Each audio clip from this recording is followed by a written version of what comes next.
Misery. He said it himself. One more game. That's all that LGD International leads. Or needs, rather, not leads. That's all they need to actually advance into the grand finals. They are one game away from doing it. This, of course, is a best out of 5. We played the first 2 games yesterday. LGD leading the series 2-0, needing one more game to claim the victory. As for Tongfu, they have a shot, but they have to string together 3 wins. And yesterday, it really looked like they were just flat out outmatched by LGD International. I'm LD. You're watching the G League Season 2 semifinals here on Beyond the Summit. And of course, I'm joined here today, as always, by Winter. Hi everyone. I hope you have a great evening and ready to rock and roll for the third match, LGD.int versus Tongfu. Yeah, I'm ready to rock and roll. Oh man, that was a 6 round, and like you pointed out, he kind of blocked himself in with the bear. I'm watching the highlights of the matches from yesterday. That's what they're showing up on the stream. But while the highlights play, Winter, as we look into this game 3, just psychologically, it's Tongfu, they've had a day to recover. So for them, it was a bad start to the series for sure, but they've had a chance to kind of think about how LGD International plays, and I guess the question is, will they be able to come up with a strategy to counter their aggression? Yeah, and I hope that they use the half of the day today to talk about how they should get back, and everyone is in better shape after that 2 games that they got crushed so badly by LGD.int. Well, let me ask you, do you think they can do it? Do you think they have a shot? Yeah, I don't feel too good about them, but I hope that they will be able to at least put up a very strong performance. And if they get some of the heroes, like especially the keeper of the light on them and Long DD maybe on something like a Chen, even if there's no keeper of the light, Chen or an aggressive jungler like a Furion, probably they could stand a chance against LGD.int. And if they pick up the Chen, that also denies it to LGDN. And I'm interested to see if they go for Chen, if LGDN would still go for the Enchantress and the dual roam, because Enchantress generally beats Chen in the Jungle Wars at the early levels, and LGDN, they like their Enchantress. So we could see Jungle Wars in this game 3. It's entirely possible.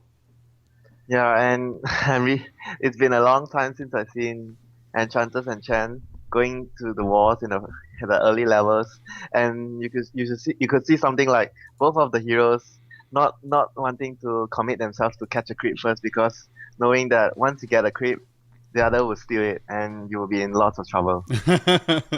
Yeah, it's almost a bad thing to have a creep. And also, when you have one, you have to be very careful not to leave it too close to your own hero. You don't want to get stomped by your own centaur or clapped by your own Ursa, things like that. So I love it. I think it really makes the games more interesting. So I don't know if we'll see it. Tongfu didn't really show any interest in the Chen or the Enchantress in the last series, or in the last 2 games. But it's something they showed in the previous matchups. And honestly, I'm a little surprised they never went for it. But hey, it's game 3, and maybe that's one of their options is to try and pick up the jungler for themselves. But beyond that, what else could they be doing in this series to kind of, besides the Keeper of the Light, besides the Chen, what are some other things when you look at this LGD International squad? Every team has weaknesses, as well as they've played. Where can you look to sort of punish them? What are they making any mistakes? Is there any sort of downside to their strategy? How can you beat this lineup in their early 5-man pushing, their early aggression? I don't know if Tongfu would do something like Goblat likes to do, put the Klings up against the Luna and use the Klings to destroy the Luna. Bait LGD into taking the Luna, and everyone knows that they will put it on the safe lane 1v1 against your offlaner and drop a Luna, Klings to beat the Luna in the lane. If you want a Clinks, you can last pick him, because this is not Empire. Nobody's expecting Tongfu to pick a Clinks. So They have if to you do want a to do that, Goblat. you can get some other really strong heroes earlier on in the draft. But yeah, we don't expect to see it. But who knows? Who knows? You never know. I mean, this is elimination time. If you win this match, if somehow Tongfu comes back, that would be an incredible performance from them. And if they do it, then hey, you go to the grand finals. It's a single elimination tournament, so you're not even at a disadvantage. It's a long road. They can't sit here and think, oh, we can win this series right now. They have to focus. They have to believe in themselves, but they have to focus on one game at a time. You can't start thinking, all right, we need 3 wins. It's just we need to win game 3, and then we'll focus on game 4. But hey, a pocket strategy, maybe a Clinks, maybe something else off the beaten path. Perhaps that's what Tongfu needs to turn to here in game 3. Yeah, at this point of the situation, they have to take one game at a time. They shouldn't be thinking that, okay, we need to win 3 games right now. They should be thinking, okay, this is game 3. We have to do our best. Put everything, all their mind and strategies to this game first. Win this game, then talk about the next game. They should focus and take one game at a time. That's very important for them right now. Well, as we look at LGD International, you really do know what's coming your way for the most part. It seems to be the 1437 Shadow Demon. If he can't get that, he's getting the Rubik. And then Misery on the junglers. They have done some other things, but that has been their bread and butter. That's been their primary core strategy. And we saw an interesting variant in Game 2 yesterday where they didn't go for lots of early ganks. They used a smoke, but it was to kill a courier. They spent a little bit more time farming and getting levels. And then they did go and group up and go for ganks, but it was at a different timing and Tongfu weren't prepared for it. Still, you know what their general strategy is. You know their general playstyle. This is a team that likes to come and fight. They like to group up and try and rely on superior team play, superior team fight compositions in the early to mid game to knock down towers, to get map control advantage, and then snowball from there. If you're up against that, you know what's coming your way. But then the question is, can you really stop it? And I gotta say, it's been tough for anybody to deal with what LGD.int is throwing their way. Even the team that beat them, DK. I mean, we saw DK had some struggles in the early game. Yeah, and I think one of the more important points where if you want to take out LGD in, you have to beat their two solo lanes, the mid lane and the Pie lane on the safe lane. The game that they had trouble a lot where Pie he got into a bad start in the early lane. I remember one of the games where they're against LGD.int and his killings, he got such a bad start against Yao, and he totally gave him such a hard time later on.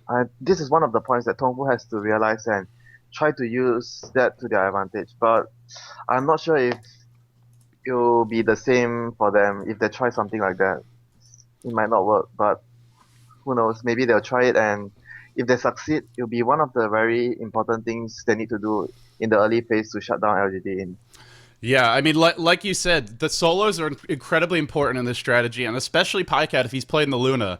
Once she gets level 7, if she's got the basic items up and hasn't been shut down at all, you're very hard-pressed to take a fight just because Luna gives your team so much additional damage. But if you've shut her down early, if you delay that time you push, that gives your supports times to get an extra couple of levels. Perhaps that gives time for Moo to start finding ganks at the first night, and it's an interesting question as well. Do you want to go for Night Stalker in this matchup, knowing that LGD.int is going to dual roam early and that Night Stalker, while he's tanky, isn't going to be able to lane control when he's worried about those ganks too well? And also, Night Stalker isn't normally that effective against 5-man. He's better against lineups that are spreading the map, lineups that are split pushing.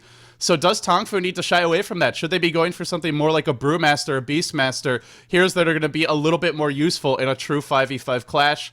I would like to see them change up their solo mid pool and focus on heroes that are going to do better head-to-head versus LGD style as well. Yeah, there's one more hero as well I think could be useful against LGD in the Queen of Pain, because she provides a lot of AoE damage during the early fights, and it's also a very strong hero in the laning phase, which could prove crucial to shut down G in mid lane.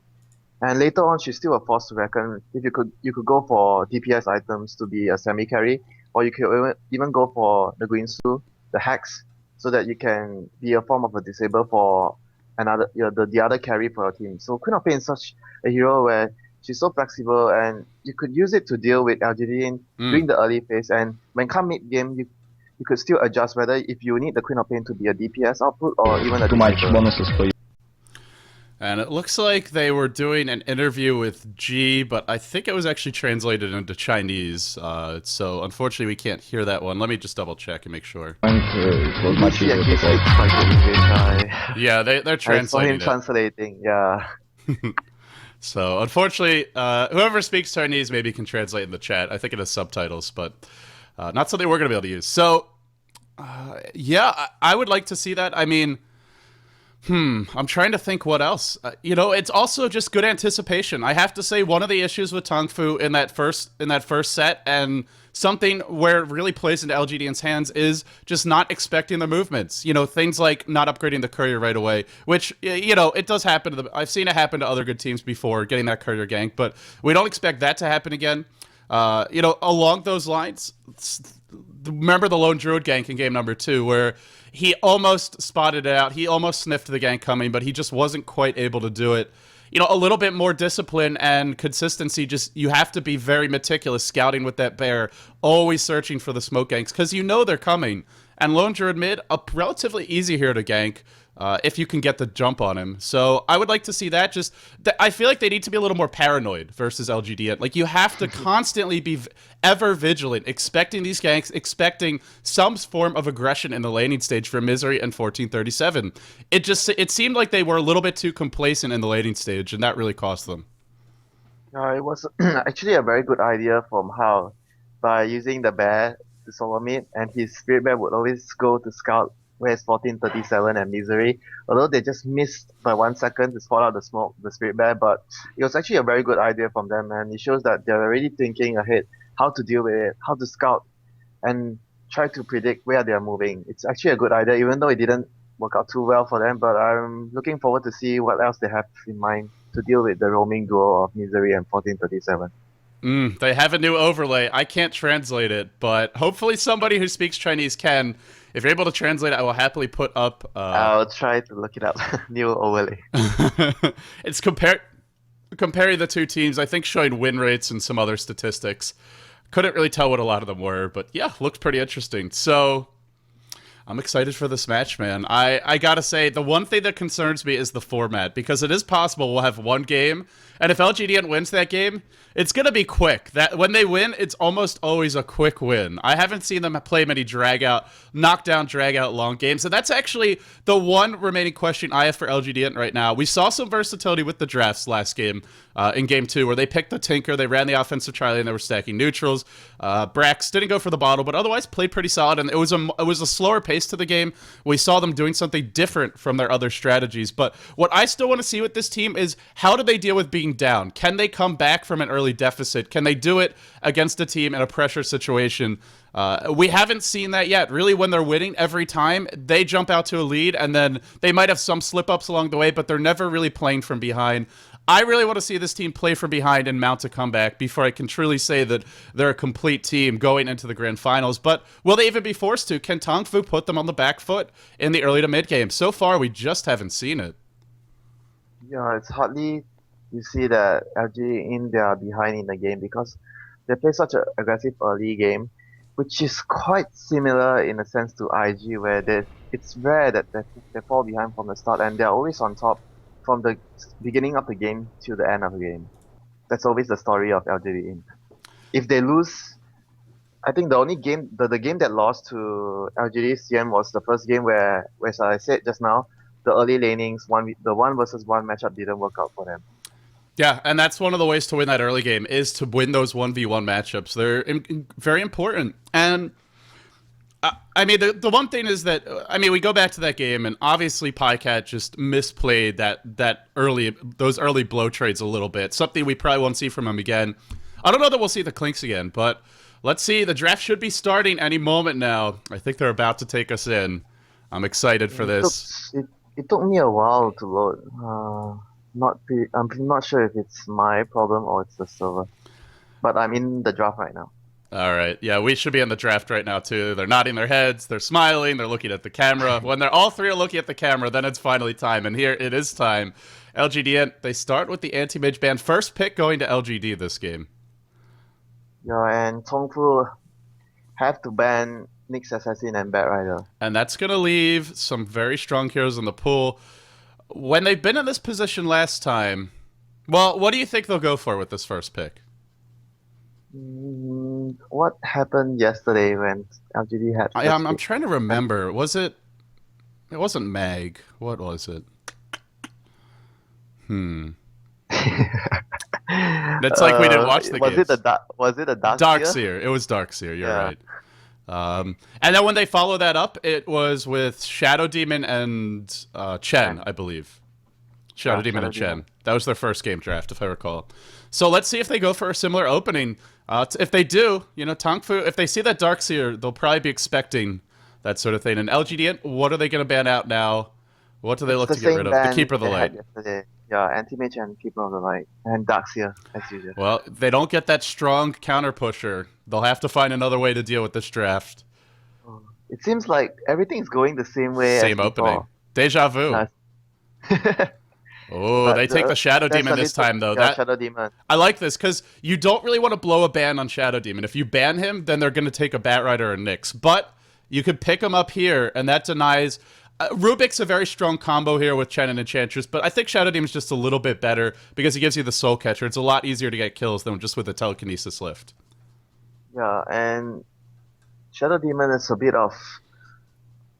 more reliable disable than the Rubik because you have to spell save something to have another stun. Shadow Demon, you just have the disruption and the purge to help your teammates. After the way, In certain situations, it might be better than the Rubik. after the way 1437 played yesterday, you had to expect that something to deal with his Shadow Demon was going to come. Whether it was picking it, whether it was banning it in the second stage if it got to that, but this is the best option for them. They know if they leave it in the pool, LGD are going to take it. And still the junglers are there. The Chen, the Enchantress. Let's see what they go for. They do. Chen Rubik. So they're going to... I still think this is a smarter opening from Tongfu because, yes, Rubik can set up kills with Darkseer and Chen, but it's easier with Shadow Demon. Like you said, it's a more reliable disable. You also get a lot more damage with Soul Catcher. And then they follow up with the Panda. And for me, this is a very smart pick. We talked about, is Night Stalker really the best choice versus LGD? And I think the answer is clearly no when they're going for 5-man group up and push, which the way this draft is opened does look to be the case at some point around that 10-minute mark, if not a little bit sooner. And Panda's going to offer you more in those engagements than Night Stalker. And we're gonna see a Lone Druid Brewmaster combination. We talked about this before, where how strong it is in the 5-man matchup. Having the Lone Druid plus the Brewmaster, you can just go up to the tower, mount on the tower with your Spirit Bear, and there's always worrying fact for the opposing side where the Brewmaster can always just jump in and use the split. Oh, yeah. And now the question is, will that mag slip through for LGD? And are they going to let it go through so that Veronica can pick it up? Nope, they're going to ban it here. And also banning some strong combo heroes and anti-pushers. Leshrac, of course, goes well with the Shadow Demon. So no surprises there. We may see a Lina banned out as one of the last heroes here because that burst damage is very important versus a Chen. If you can just nuke him down before he can get off his Hand of God, or a Rubik before he can steal some crucial spells, that can really turn a fight. So I think we may see a Lina ban. Yeah, it won't be surprising as they already banned out the Leshrac. And banning out the Lina as well would mean that Tongfu have to go for something else, another sort of support, which in the pool now you don't have that much of a good ones. The only thing you have better right now is CM or VS. The one thing they seem to be lacking is counter push. That's the one concern. They have Shadow Poison. That's decent. Clap is okay at the early levels, but once it gets to the mid game, you got to make sure you get your ult off. They don't really have reliable counter push. The only thing is the Radiance. They have to wait for the Radiance. Well, it took a while to come out last game, and by the time it did, it was too late.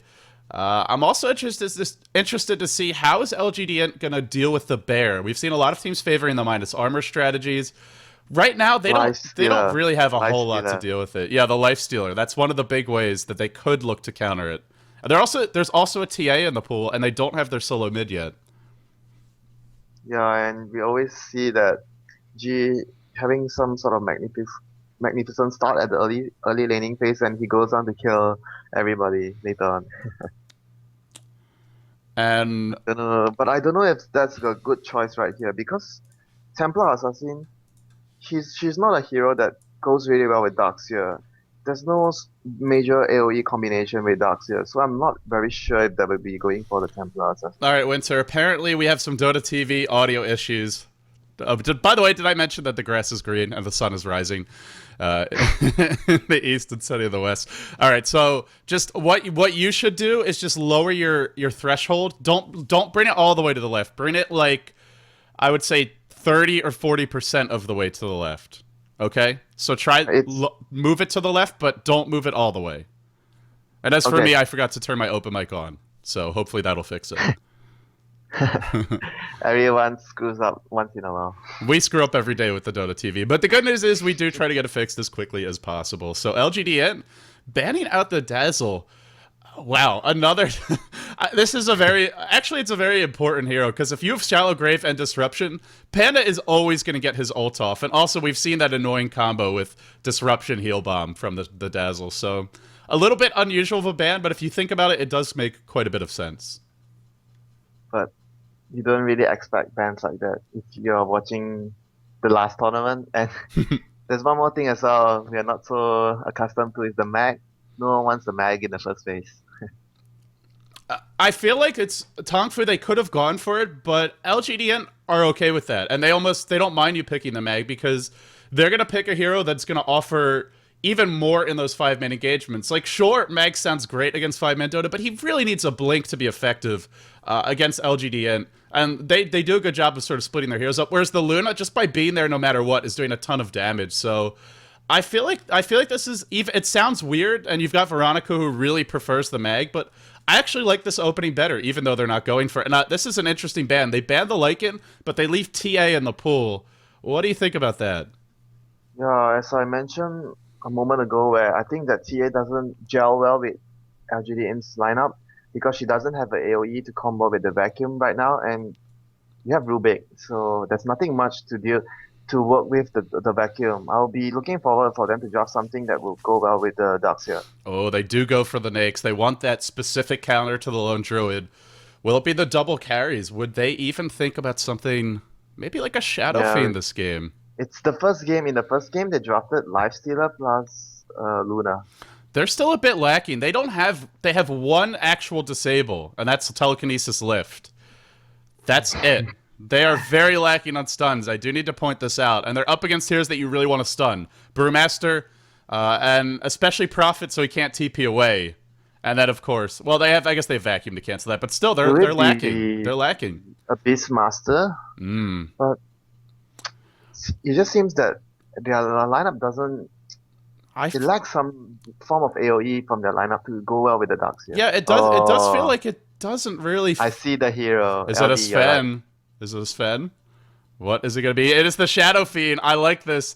But I am still a bit worried because they don't have really any disables. Just Telekinesis Lift and I suppose Vacuum. And Tongfu, they respond with the Sand King, a strong partner for the Shadow Demon. What do you make of the Shadow Fiend pick? I guess they just needed it to deal with the bear, huh? Yeah, and it goes well with Darkseer. As I was pointing out that they needed something to work with the vacuum. They can't just draft Darkseer because we want to draft Darkseer. We don't care about if there's any combinations that we could use with the vacuum. That's not the way you use Darkseer. Every time you use a Darkseer, you have to have at least a strong combination so that Darkseer could work well in the fights with the vacuum. And here we see the Shadow Fiend pick up to work with the Darkseer. This could be a filthy team fight. And now, by picking up the Sand King, they actually gave Rubik an amazing stun to steal. If 1437 gets that Burrow Strike, they're in some big trouble. And we saw the power of that from Vici Gaming earlier in this tournament. So let's introduce the players very quickly. We have Mu. Oh, actually, I'm lagging. You can start introducing them. I'm going to try and see why. Okay, I'll move to LGD.int's G on the Darkseer, most likely in the middle. Misery on his Chen. 1437 on the Rubik. Brax has, again, on the off-lane Lifestealer. And last but not least, Pycut on the SF. So they're going with the off-lane Lifestealer again. They're going to throw Pycat bottom, and then they get the Darkseer mid, I assume. Yeah, G's playing it. And he'll be matched up against Panda, which is a decent matchup for him. Over on the other side, Tongfu, we have Shadow Demon being handled by Sangshane. More disconnects. Oh, did you actually see which server they were using? Because I know they were... Oh, they're using the Chinese server. Look at the pings. Checking. I think it's the new Shanghai server. Yeah, I think so, because it took a while for the servers to be loaded. And I think it should be the Shanghai server or something else. So for anyone who doesn't know, yesterday we had a lot of delay issues and ping issues for the players, and one of the big reasons was that it was on the Singapore host. And well, anytime you try to leave China with your internet connection, you have to go through the Great Firewall, which generally causes some lag issues. But continuing with the introductions, we have Long DD on the Sand King. He's not going to be playing the Prophet this game. A little bit surprising to me, but Mu on the Brewmaster. We have Hao on the Lone Druid, and then last but not least, it's Veronica going to be playing that offlane Prophet. Yeah, and this is something I think Tongfu are contemplating whether they should go for the aggressive trialing. Because so far I haven't seen any team do aggressive trialing against LGD. It might push them off their comfort zone, because if you run an aggressive trialing against them and you have Pycut on those crucial row number 1 heroes at the safe lane, you force 1437 and Misery to come back down and to play defensively to help cover the row number 1 hero at the safe lane. So it might be something that could work for Tongfu. Just checking with the in-game audio settings. It seems like everything's good. Your quality's not good, but that's out of your control. Nothing we can do to fix that besides hopefully buy you a new microphone if you continue casting in the future. For right now, guys, that won't be possible. So as long as the volume is there, that's and as long as he's not getting cut off in Dota TV, that's really all we're trying to look to do. And we do So some more is it disconnects. echoing or blurrish? I'm not sure. I think maybe tweaking the threshold would have fixed it, but if not, people let us know. Okay. Someone said my audio's choppy, Yeah, blah, blah, blah. They're saying it's still laggy on the Shanghai host. The screen is chopped. Oh, I'm not in the live game, that's why. Sorry about that, guys. I was trying to troubleshoot Dota TV and forgot to change the overlay. But yeah, we should be good to go as far as the overlay and hopefully as far as the in-game audio goes. So top lane, it's going to be that off-lane Lifestealer. And he's not being helped out at all. He's been entirely left alone. And it's up against a lone Druid, but the bear hasn't actually been top. It was helping with a pull bottom for Veronica. And together, the trees and the bear, they combine to get a full creep wave for him. So Veronica going to get a very quick level 2. Yeah, and I want to point out that there was a slight mistake there by Hao at top lane. He wasn't paying attention that Brax was blocking the creeps and he left the range creep to walk in first, and Hao didn't notice it, and he should have just tried to lure the range creep behind, but it doesn't matter now. The creeps are pushing back towards it. Because if the range creep would have died first and the creeps would push down so that Brax can get some easy levels, but they noticed it and they were pulling the first wave already. And Brax, yeah, now he's not blocking the range creep, so the range creep's going to run forward, and like you said, it'll die very quickly. That causes the lane to push generally, but here comes the backup. Oh, they're not going to find an opening. He's already drawing a line. He says, go top now, 1, 4, 3, 7. Let's go. They have a We smoke. need to help out our Lifestealer. They have a smoke. Are they heading top? No, they might be heading mid. Looks like there's been a secondary decision made. We're going to go on mid instead. Oh. And Moo. We saw Hal fall victim to this before. He's got to be careful. There's actually no mana for an Ion Shell and G. I don't think they... Oh, here comes the bottle. I was going to say, I don't think they can get the kill without that. But let's see. Moo getting close. Getting real close. They could look to go. Here comes the backstab. The wraparound. Moo's in a lot of trouble. But they stacked the stuns completely. I don't know if it will matter. Moo's dropping low. He's trying to bottle up. Needs to juke. He can't just walk straight back. He even blows us out and then still gives up the first blood. They've really stacked the stuns there, but it didn't matter in the end. If only the sentry was on the other side for Tongfu. But they were expecting the aggressive tri-lane. Yeah, and if they were smoking and they're coming over from this side, the sentry would have spotted. Oh, I can't draw lines, I don't know why. Okay. Veronica's rotated over towards mid. Now 1437 getting caught out. He'll drop here to one more auto tech. No, just the creeps bring him down. The Chen creep also trying to escape. And in the end, it will get out. Long DD rotating towards mid. Only level 1, 3 minutes in. They've been doing some pulling, but not a whole lot just yet. And a little bit under-leveled. One of the nice things about the defensive tri-lane is if you're not ganking, you should be getting a lot of levels. I don't like how they're spending so much time trying to gank Brax. I would much rather see them just let Lone Druid deal with him and either go for smoke ganks or doing a bunch of pulls, because realistically, you're just not going to kill the Lifestealer. He's got rage, and until you have Entangle up, there's just no way to kill him. I feel they're wasting a lot of time with this. And if you're the Sand King is a hero that relies a lot on levels because of the Borrow Strike. It's just so difficult to land a level 1 Borrow Strike. So smoke You need number the 2. levels. Yeah, Smoke that's another good point. Is also he's not a good level 1 ganker, but you know, even if he was a stronger disabler, I still think they're better off just pulling. Lone Druid can deal with Lifestealer 1v1. Yeah, and here comes his support. They realize that they need to give some help to Brax. He just got 2 crits after 4 minutes.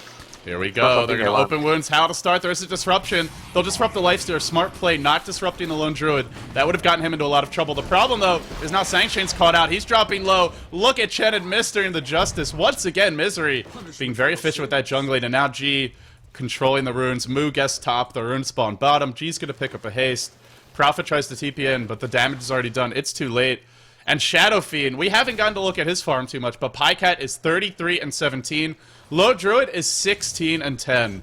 That is just a filthy differential. Yeah, he was missing a lot of last hits at top. Not sure if it's the ping issue again today or it's just that Brax is blocking and disrupting the creep wave a lot. And Gods has suggested to me that the in-game audio issues may be because it's a Chinese host, which does make sense since If it's laggy, I think that sort of causes the stream to sound a bit choppy. So guys, it's probably nothing on our end as far as our settings go. I believe it is just the Chinese host for the server. So if you're having trouble with Dota TV audio, just listen to the stream, mute us in-game, and then you can get the best of both worlds, at least for this. Nothing else we can do. So enough about Dota TV audio for this game. Let's move on to just focusing on, well... Mid lane. Yeah. Here comes the dive. Moo's beating Dove. He doesn't have his ultimate yet. G's bringing him low. Moo still on the run. Clap, but is it going to be enough? There is another surge. Vacuuming G closer to Moo, but Veronica, oh, the vacuum used at just the wrong moment there, so he's stuck in the Sprout, and as a result, he will drop. Hal dropping low. They want to bring him down, 1437. Oh, Hal's toying with him. He ran back in. Here's going to be a Burrow Strike. Catches out 1437. He will drop, overextends. Forced to run away. The Chen back at base. It looks like he got picked off by Shadow Demon while that gank command was happening. They managed to pick him off first in the fight, and if the creep had one more mana for one more wave, how would we dead? Too bad. He even ran in towards the Rubik, but 1437 got fogged, so he couldn't deliver the killing blow. And a little bit of a lucky play there from Hal, to be totally honest. Yeah, sometimes luck does play a factor in the game. The good news is Hal is level 6, so now these kills become a lot harder to come by. I'm very worried about the Shadow Fiend. He's doubling the Lone Druid's farm. He's over-doubling. Oh, look at G. He's invis with the Iron Shell. He's gonna kill Sunshine. Oh, and Sunshine can't disrupt him because he doesn't have vision. Sunshine is so royally screwed. Oh, what a pickle he's in. The invisible Conehead bringing him down. This is death in a very painful way. Oh, the Iron Shell wears off. He may actually escape because as soon as he casts the Iron Shell to give vision, Sunshine is just going to disrupt him and run away. And G's forced to back off. Just in the nick of time. Yeah, he's doing the safe thing. He might be in lots of trouble because Sanking was nearby. Oh, and they're going to look to... Oh, the Ion Shell backstabbing the creeps, but Moo is level 7. Claps, drops the ult very decisively here. Prophet's joining the fight as well. Misery's going to drop. There's a Sprout. There's no Tango out for 1437. They may get 2 kills off of this. Chen creep chasing down Veronica, trying to bring him down. It's slightly lower with the move speed, so shouldn't be able to catch up. Now the Boulder Toss on the 1437. Burrow Strike, low ground to high ground, and this is what we needed to see from Tongfu, is shutting down that early aggression, but G's not done. G is on the case. He wants to make something happen here for his team. Moo gonna TP out. Already the vacuum was used, so there's no way to cancel it, and he will escape. Now chasing along DD, but I don't think he's gonna catch up to him. Tongfu, 6-2 is the score. Still losing in gold because of that absolute free farm on the Shadow Fiend, but in experience they are winning. Yeah, it comes to play that the Furion pick in the game. He's able to teleport in to deal with the smoke gangs and the early aggression of LGD.int. They got caught out by the Furion there because I think they're just not used to it, having a Furion in the field and sometimes just forgetting that the Furion could just be that additional one hero to disrupt the gank. Oh, top lane, something going on here. Nope, Brax just taking some harassment. And Hal has had a very poor start, especially for safe lane Lone Druid. Sure, they ganked it once, but like you said, he's missed a lot of last hits. Even before they came to the lane, he was way behind Shadow Fiend.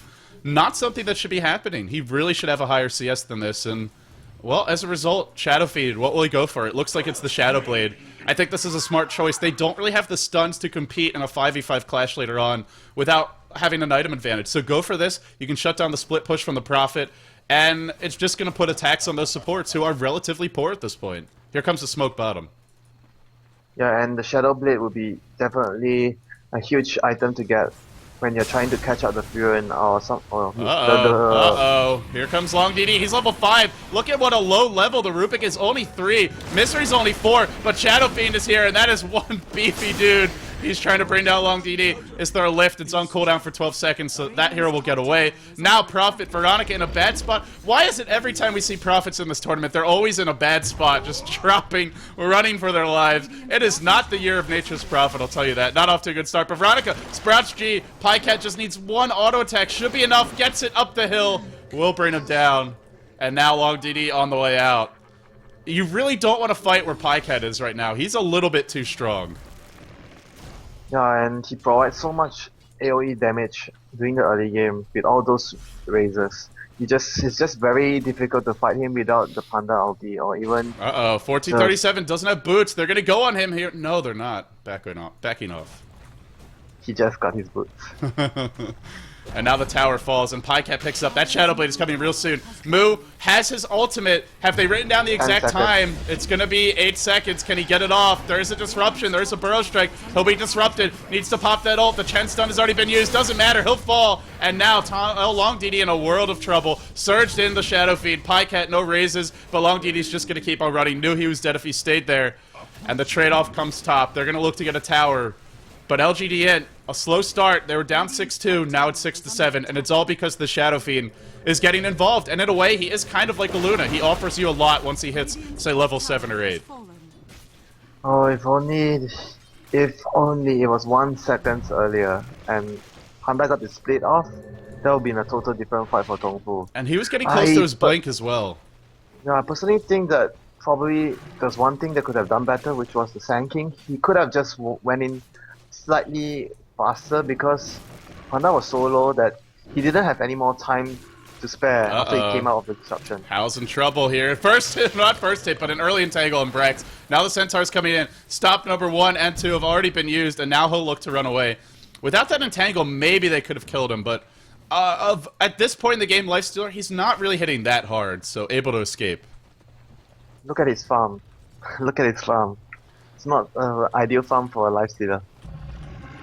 Yeah, he's not the primary carry in this game by any means, but even so, 24 CS, he doesn't offer you much later on in the fights. If he doesn't have items, you don't really care if he's magic immune, because he's not really going to be hitting that hard. He's just going to be that ultimate damage AoE dealer and sort of a slower to help his team. He doesn't deal too much of a damage in a team fight right now. I guess you can throw an Ion Shell on him, but, you know, it's really... He's just a tanky initiator who soaks up some shots while the Shadow Fiend does the damage. Yeah, and they need to give him some space. Because the game before, when they picked Nyx and they ran him on the offlane and they didn't give him much support in the early phases, that game was a bit different because they were constantly taking up towers, and Nick, the Lifestealer, got his item and money from the tower, from all the tower kills. And this game is a lot different because so far there's only 2 towers for them, and they lost 1 tower as well on the top lane. So it's not the same game like before. So I don't think that Lifestealer will be too much of a problem to Tongfu until he gets another item. It's the Shadow Fiend who's been a big problem so far. I also want to point out that junglers are very far behind compared to what we've seen, but top lane, Brax is getting caught. He does have a Quelling Blade, so they can't just sprout him. He'll just be able to Quelling his way out. 1437, however, could be... Nope, he'll be okay. He'll retreat. In comes the backstab for Misery, but Misery, I don't think he really wants to be here. Suddenly is getting caught out. Open wounds onto Hal. Brax jumping in. There's a Centaur Stomp, but Brax gets entangled. He's always getting entangled when he doesn't want to be. Here comes Pycat. There's your damage, but Moo is here. No blink just yet. He has the ultimate. Misery's going to die to a clap. In comes Long DD. A Burrow Strike and an Epi are channeled. Pycat needs to run. The Shadow Blade's cooling down. Boulder toss before he can get it off. He'll explode. Pops and throws out the souls left, right, and center. Now Brax on the way out as well. I think he infested something there to survive. Now he's still trying to escape. Panda looking for the Cyclone. If he can find this should be another kill. Oh, not able to. And actually with G here, he'll be able to get away. I believe. Yeah, should be able to get away. Yeah, G can search him anytime. But the other thing that really is different about this game, we do see the risk of the double roam. If you don't just dominate early on, your supports are going to be a little bit underleveled. Already 6 on Shadow Demon, 7 on Sand King. You compare that to LGD.int, 5 on the Chen, 6 on the Rubik, but only barely 6 at that. So normally you want to have the level advantage with the Chen. If he was just jungling, they would, but because they're being aggressive, they're a bit behind on their supports, and that does make it harder to group up and fight. It was a bit even before, but since Tongfu won the last engagement, they got a lot of levels from it. And I think that it wasn't a very good decision for Pycat to join the fight earlier on. Yes, he has his early Shadow Blade, but there's so many stuns and disables on Tongfu's side. The Panda slow and the ultimate, Sand King stun, Epi, and the Shadow Demon disruption and his ultimate. It's not something that he wants to get into before he has his BKB. I thought he should be pushing the bot lane before instead of coming to join the fight. So now Tongfu are getting their core items up. Mech is up on Veronica, Blink on the Panda. If anything, they probably have the stronger 5-man at this point, because LGD, what do they have? A couple of Arcane Boots, that's really it. Not to mention that Zephyrian Ultimate also provides a lot of DPS, and he has a mech up for the fight. He has his ulti and mech for the fight, and I don't think LGD.int should be too eager to take any fights right now. They have to get up at least their mech of their own. So Pycat's rotated top. He's going to start taking the more dangerous farm this game. Give that safe farm to the supports. And, you know, the secondary carry and the lifestealer. Let's see what they can accomplish, though. They love to keep this aggression flowing. Long DD. You see that? No, I'm watching Long DD top. What happened? G tried to vacuum move up the hill there. They had vision that he was farming the neutrals, but it was only a level 2 back, so... Not able to find it. And... This is Tongfu. They can just split push as well. LGD.int, they don't have the best lineup to deal with this. They're the only hero who really can destroy a push quickly. No, bottom lane as well. Pycat's here. Brax was inside of him. Veronica's gonna drop. He's gonna fall to this. And now Hal trying to finish off the tower, but really needs to run. He doesn't have a TP scroll. Oh, what a crucial mistake. Not having that TP. He knows he's dead, I think. Just wants the tower. He almost has relic money, but he's not gonna be able to get it. Oh, no. And the tower was even denied, like you pointed out. Disaster. No TP and gets the tower denied. They were forgetting that the lifestealer, he could just infest one of his teammates, and it's actually 2-person TPing now, not 1-person. 2 TPs for the price of 1. A bargain buster if I've ever seen one. Wow. For anyone just tuning in, LGD.int is leading this series 2-0. It's a best out of 5. The winner goes to the G League Grand Finals in Shanghai at the Mercedes-Benz Center, I think it is. Mercedes-Benz something. Mercedes-Benz Center. It's a stadium. It's a really nice venue. But yeah, the winner, one best out of 5, or 1 grand finals way, I should say, from winning this tournament. So LGD.int, they need just 1 game. Tongfu are on the ropes. Yeah, and okay, wait. I have to wait. It's gonna be a fight. Yeah, Moo just throwing out the clap. The blink, as mentioned, has been up. He really needs that level 11. Would like to see him farm for that. And I was mentioning that Pycat, he has to get his BKB out as soon as possible, and I would be surprised that if he goes for something else instead of the BKB, because there's so much of stuns, and if he joins the fight without a BKB, it would be rather easy for Tongfu to take him down. If he ever gets burrow striked without a BKB, he's pretty much dead. Yeah, and unless he's planning not to join the fight at all, and he goes for something like a Manta or Butterfly. But do you want to split push against Tongfu? Because if you drag this game out, they seem to have the better late game team fight composition. I guess there's a Darkseer, so you can never really say that. But Darkseer, even then, he's not that good against Lone Druid or heroes like Prophet. You're not creating illusions of a very powerful carry. You're not creating an illusion of that bear. So I don't really think they want to drag it out too long. Yeah, and during the mid-game and late-game, later part of the bottom lane. Yeah, Brax is taking a lot of damage. He gets entangled after the rage. He has a TP. He has Infest, but now Burrow straked up and Abbeat as well. G wanted to run in to let him get that Infest off, I think, but not able to do so. Now G's caught and forced to TP away. Can he escape? Burrow strake's cooling down just in the nick of time. Pycat is going for the split push top. The other 2 supports heading mid. Triple Centaur for Misery. Man, he always has Triple Centaur, doesn't he? Luck with the centaurs. he speaks to them. They're on the same wavelength. Look, he even finds one more centaur here. The Centaur Whisperer. That's Misery. Yeah, and I was saying that during the mid game, if Tongfu managed to get a side of Wise on the Furon, it's going to be difficult for LGD.int to try to split push, because you have to always be careful when the Furon long DD, he just ran into a triple Centaur. Hello, buddy, and Burrow Strike stole it as well. 1437 brings him down. Welcome gift from the Centaurs. The Centaur Whisperer shouts at them and urges them onward to a kill. So like you were saying, whenever there's a Prophet, split push is very dangerous once he has that Hex. Yeah, but it doesn't seem like he's going to rush it now. He's going for hand of Midas. Is he going back for a Midas? This is going to be like a 21 minute mark Midas. I think... I don't know. It's very late to get a Midas. Seems to like to do it. You've seen RTK do the same thing. He goes for a Mecha early on, and later only he transitions to the hand of Midas. You're right, but this is a 45 CS Prophet. That's 2 CS and a little bit more per minute. That is awful farm. Like, when we see most of the Chinese players go for a Midas, I'd say it's at least 3-4 CS a minute, and maybe they have 1 more tower with the Prophet in the lineup at this point in the game. It's like you said, it's common, it's not a surprise, but it's very late even so. We'll see if it works. If the game goes later, I think Tongfu are going to be happy and Well, they But have you a could decent see- position right now. You could see the impact of the Prophet having in this game. And the towers they're not too far behind because the Prophet is always disrupting the push timing of LGD.int, and not to mention that during the early field levels when LGD.int are doing their usual smoke ganking and trying to be very aggressive, the Fury pick has been always there to help his teammate, TP in, land a sprout, protect his teammate.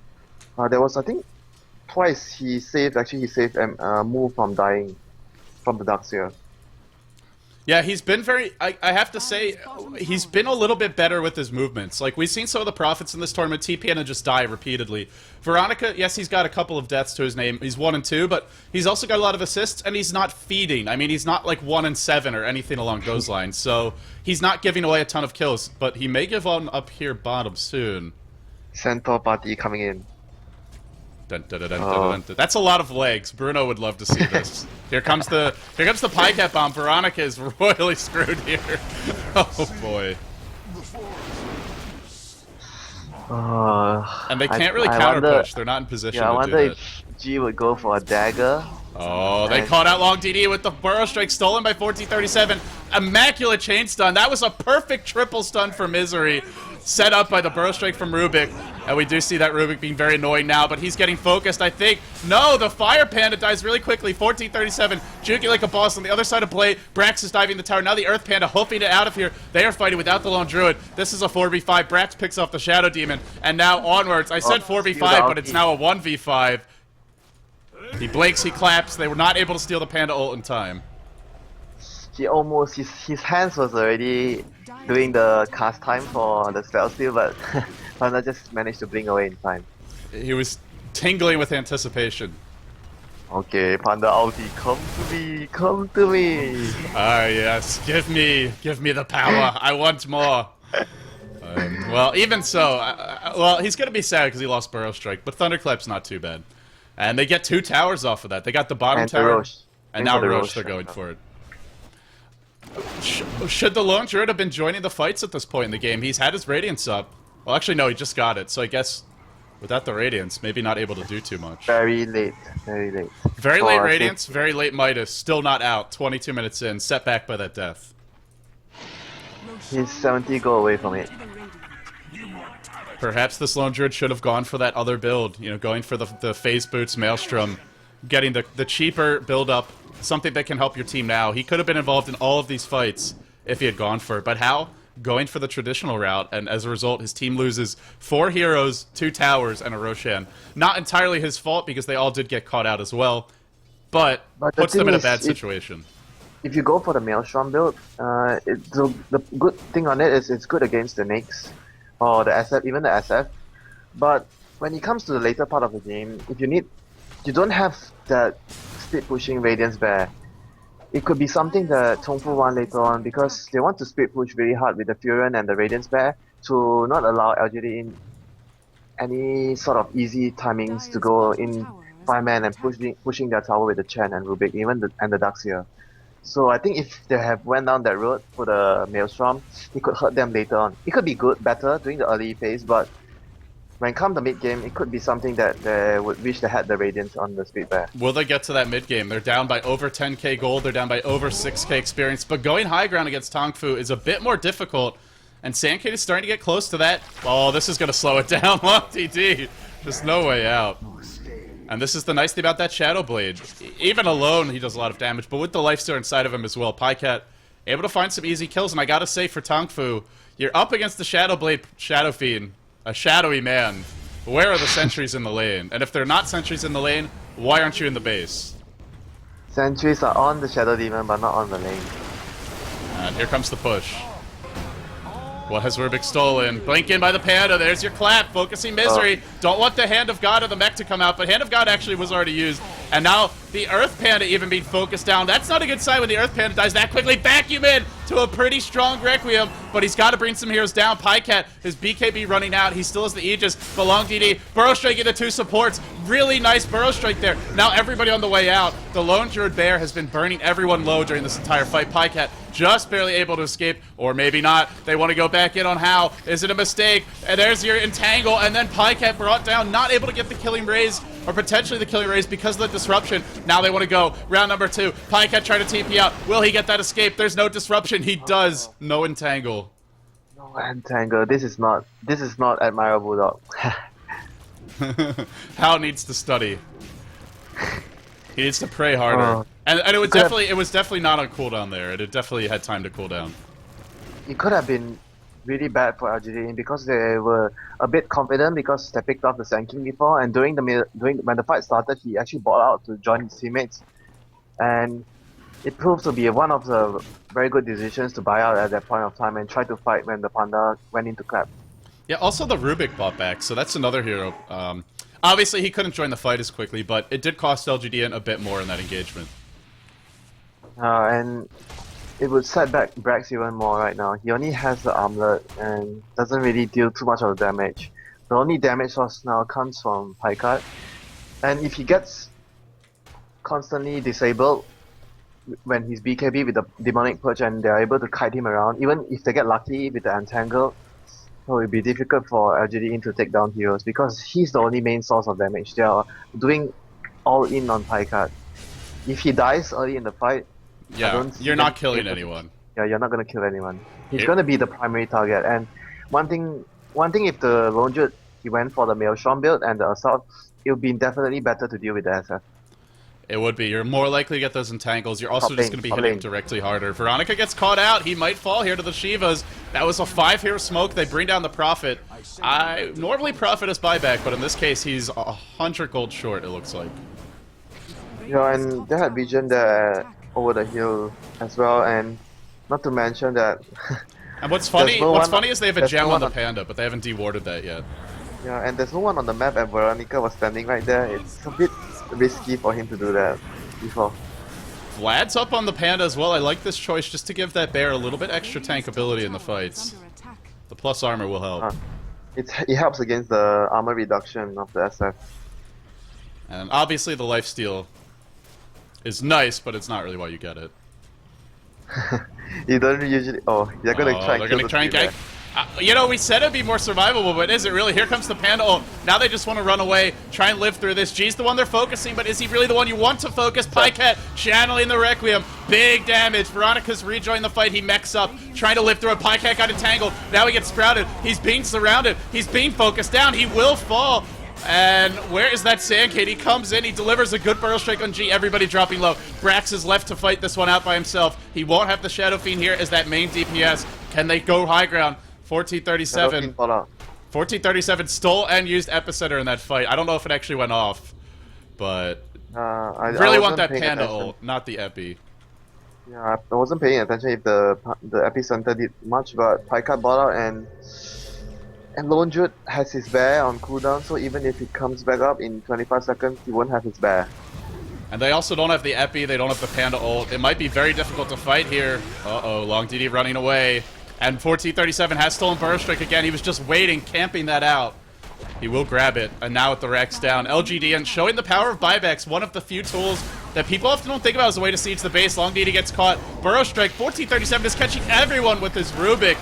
Oh boy, Moo disrupted. He's low. He will fall after he comes out of this. After these messages, down he goes. And now onto the Rex. Buyback for Moo. But a Panda without an ult, does he really scare you when he buys back? Also, they lost the gem during that. Now Veronica being chased towards the tier 4. They still haven't finished the Rex, but they'll go back for it. Brax gets purged. Moo jumps in. Moo, not really where he wants to be. He just bought back. He is going to melt. And LGD International up one lane of Rax, and with all the buybacks that Tongfu just applied and still failing to hold Rax, this is going to be tough to come back from.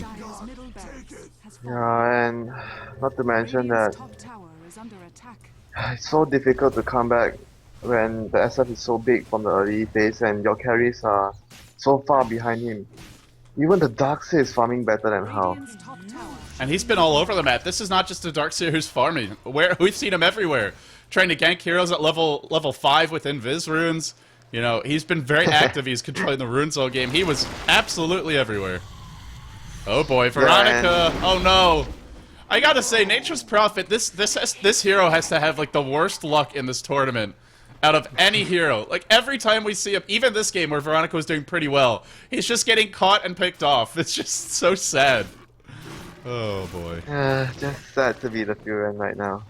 Don't pick And Furion anymore. I He's think bad that luck in the G League. yeah, Tongfu could have at least tried to give Long DD more farm at the early phase and try to bring out the early Jagger for him to deal with the pushes, because if the Sun King has an early Jagger, he could potentially create a lot of damage and a lot of mess for LGD in when they're trying to push. I actually want to point out they did try to give him farm at some points, but there was so much pressure. Like, I saw him at least 3 or 4 times around that 10-minute mark to the 20-minute mark. He was trying to farm, but it just seemed like Long DD was forced to join the fights. I don't know if that was a team decision, if it was his own decision, but at this point in the game, not having the dagger, he's not able to find those multiple hero burst strikes. He's not delivering a devastating epicenter.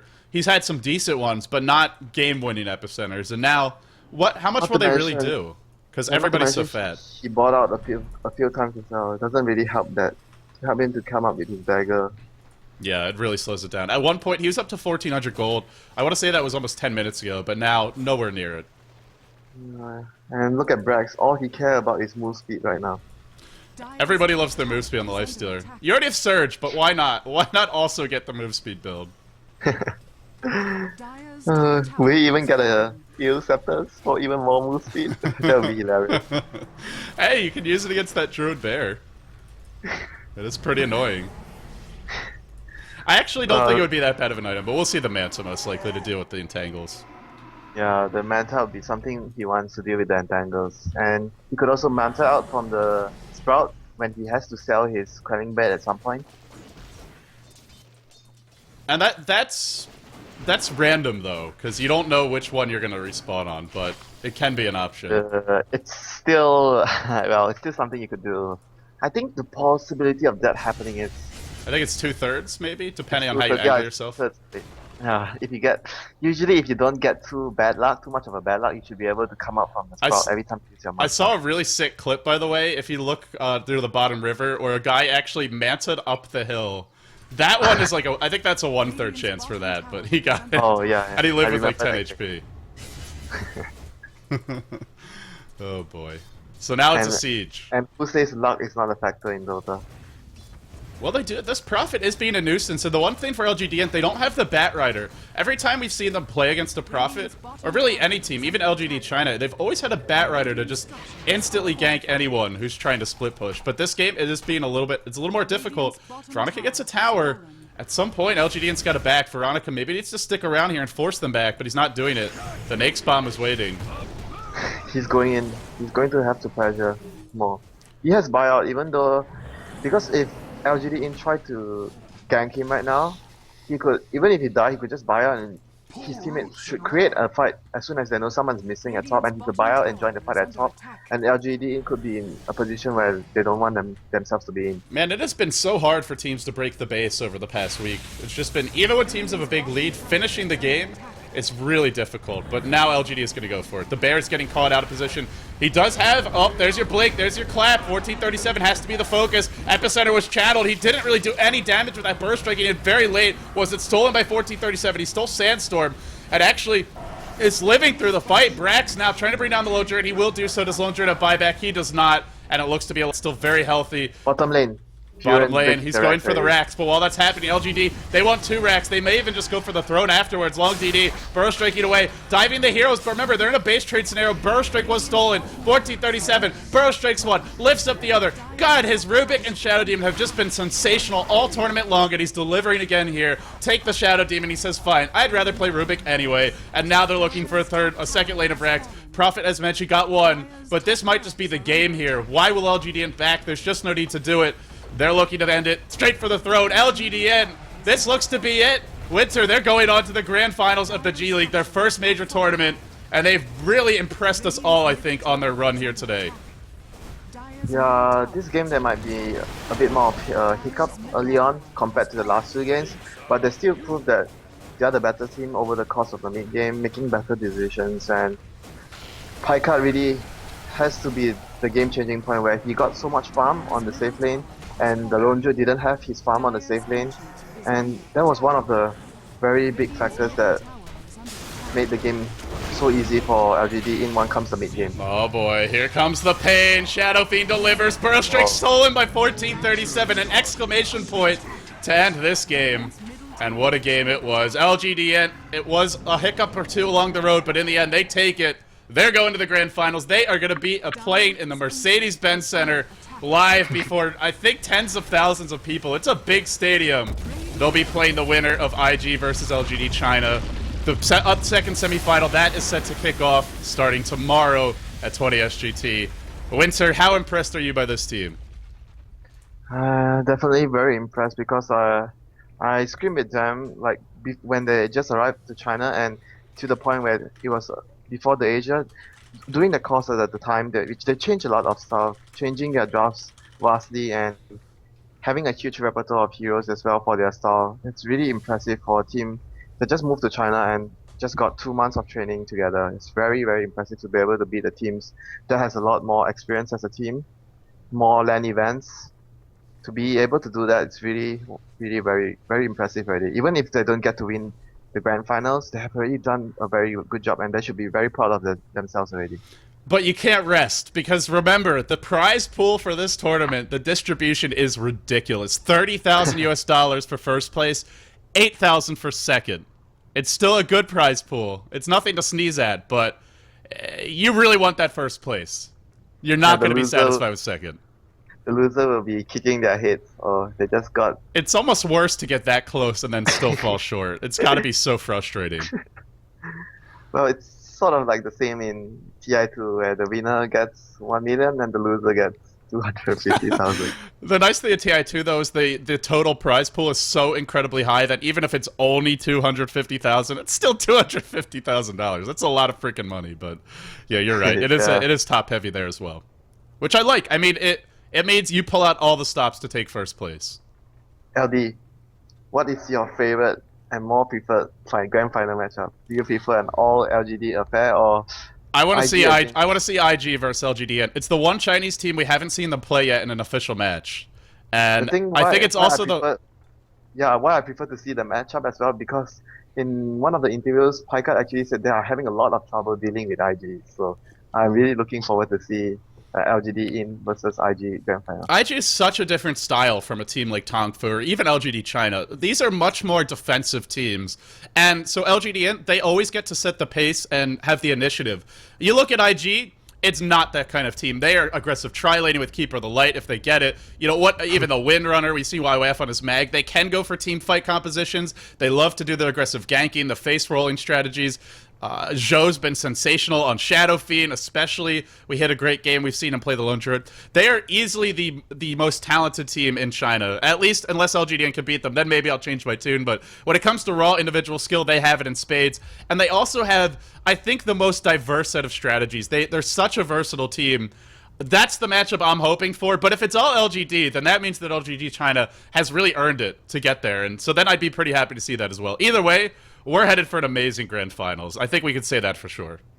Yeah, and one thing I feel that would trouble LGD in the most when they are going up against IG would be the one important factor which I pointed out just now, where the solo lanes. Because IG has one of the better solo lanes if you compare to all the Chinese team. They have, if not the best players for the solo lanes. You got Ferrari and YYF. Especially YYF. Ferrari has been amazing in the past, but I have to say, as of late, he's been a bit poor form for my taste. I don't think he's really been playing up to his potential, but what's scary is he hasn't really been playing up to his potential, and he's still crushing. They're still crushing teams, and when you have two really strong solos like that, you can't shut down both. If you do that, then you're giving Zhou absolute free farm, and like you said, the solo play has really been what makes life easy for LGD, and we saw it in this game. Paikat just crushed his lane. G has been winning his lane consistently for them. It's going to be tougher to do that against IG. Yeah, and if they eventually find themselves in a lot of trouble during the early phase and Paikat is on a hero like Luna or even an SF, and he gets destroyed in the lane 1 versus 1, it's going to be something that probably the game might be even over if they go into that type of situation very early on. You know, something I've noticed with the Misery roaming in the early game is they don't actually gank Paikat's lane very often. I think they've done it once or twice yesterday, but they mostly are ganking mid. they're shutting down the enemy mid solo, and then they're punishing whatever lane Brax is in, which is usually that off lane. PyCat is normally left on his own, so like I think out of all the 1v1 matchups, PyCat versus YYF, if that's the matchup we see, which is the most likely one, that's going to be what might decide the games, is if PyCat loses his lane to YYF, or vice versa. Whichever team comes out on top of that matchup is probably going to have the edge. Yeah, because when Pika is always on the hero, like so reliant on farm, Luna or SF, and he gets destroyed in the lane, it's gonna be very hard for him to come back later on because if you're SF and you get a very bad start, when it comes to 15 minutes point of the game or even after that, everyone is just going to kill you so easily. All right, Winter, we've talked a lot about the IG versus LGD International matchup. It's exciting. I think it's, we're just sort of theory crafting here, talking about what might be. But what will be? We don't know that part yet. LGD China and IG still have to play. That's a best of 5. The first 2 games will be played starting tomorrow. Who's your dog in that race? Who do you think is going to come out on top, and why? I have to give the advantage towards IG because LGD China, they have been a bit shaky in a lot of their games. We can see that they almost lost to VG, and even themselves said that if the opponent were a bit stronger in the interview, I think it was with DD on Team Liquid, they would have definitely lost that game. And if they're even saying that publicly, then they must really believe it. Because if you thought that a little bit, you'd probably keep it to yourself. But when you really strongly believe something like that, that's when you'll admit it, even in an interview. And with that being said, sure, LGD China, we have to remember they did beat IG 2-0 at G1 League, but that was IG honestly being gimmicky with their strategies. We saw them going for always the Night Stalker, the Sven, the Bounty Hunter, team compositions that didn't have much team fight, that if they didn't have a good mid game, just didn't, or a good first nighttime, or good ganking stage, there wasn't a plan B. But they haven't been doing that lately. They've been drafting more balanced lineups. They've been showing more versatility. Ferrari's been playing heroes that can farm and split push like TA a bit more, and tempo controllers that aren't so reliant on finding kills. So I think this IG and G League semifinals is a much different and scarier IG, more reminiscent of the one at TI2 than the IG that we saw at G1. Yeah, the G1 IG was just probably a bit of weird strategies and hero pickings. Other than that, they've been showing no signs of that in the group stages. And I'm really looking forward to IG at their best in the semi-finals against LGD. Yeah, LGD China, but we can't count them out either. Whenever there's Director 8, there's always that plot twist in the script that nobody knows about until it happens. There might be a new script for the match. And there's always Yao Mag, which may be something that IG just have to ban every game. We'll see how it all unfolds, but ladies and gentlemen, that wraps it up for today's match. LGD International have done it. They can go celebrate. Go get drunk, guys. You've earned it. Because you're going to the grand finals, you're going to Shanghai, you are going to the Mercedes-Benz Center, where you will be competing for $30,000 for first place, $8,000 if you should fall short in second. Who will be joining them in the grand finals? Will it be Invictus Gaming, the premier Chinese team of 2012 when it comes to Dota 2 especially, but even in Dota 1 did exceptionally well? Or will it be LGD China, the G1 League Season 4 champions, who've looked a bit shakier as of late? We'll find out, but we'll have to wait until tomorrow to see it all unfold. I'm LD, he's Winter. Thank you all very much for tuning in. If you enjoyed the stream, if you want to support Beyond the Summit, do consider subscribing. Every little bit does go a long way to helping us and helps us to pay Winter a bit better as well. Winter doesn't know he's getting paid yet, but he is getting paid. But yeah, guys, thanks for tuning in. And of course, if you enjoy my casting, follow me, Facebook, twitter.com/LDDota. More importantly, follow the lovely Winter, facebook.com/winter.dota, twitter.com/DotaWinter, and last but not least, twitch.tv/Winter. He's one of the funnier streamers out there. You guys should definitely check him out. He screams a lot, which for me is very entertaining. But Winter, any closing words here before we wrap it up? Not too much, but I want to say that for any one of those amateur teams coming up, you shouldn't let defeat or any sort of hiccup force you to just give up that easy. Look at VG. They're up and coming rising team, and they're new towards the competitive scene, and they've done extremely well. Although they lost, I think you guys should just follow their example. They didn't give up even though they were playing really badly at the start of the event, and they came back really strongly after that and showed that they are one of the teams that are going to be a huge force as more time is given to them to practice and grow as a team. And they showed that they didn't give up and were able to put up a better show in the later stage of the event. They put up a better show than anybody else did, in my opinion. I would even say they put up a better show than Tongfu. Sure, Tongfu beat For Love, but For Love looked very weak. So Vici Gaming, yes, one of the surprise stories of this event. They are knocked out, but they are not forgotten. We will see them more in future tournaments. All right, guys, that does it. Go home, have a drink, relax, enjoy. Come back here tomorrow, 20 SGT, 13 CET, or 7 EST, depending on your time zone. It's GMT plus 8 if you prefer GMT. That'll be when LGD China versus IG kicks off the rematch of the G1 League semifinals. Who's it going to be? We'll find out starting tomorrow.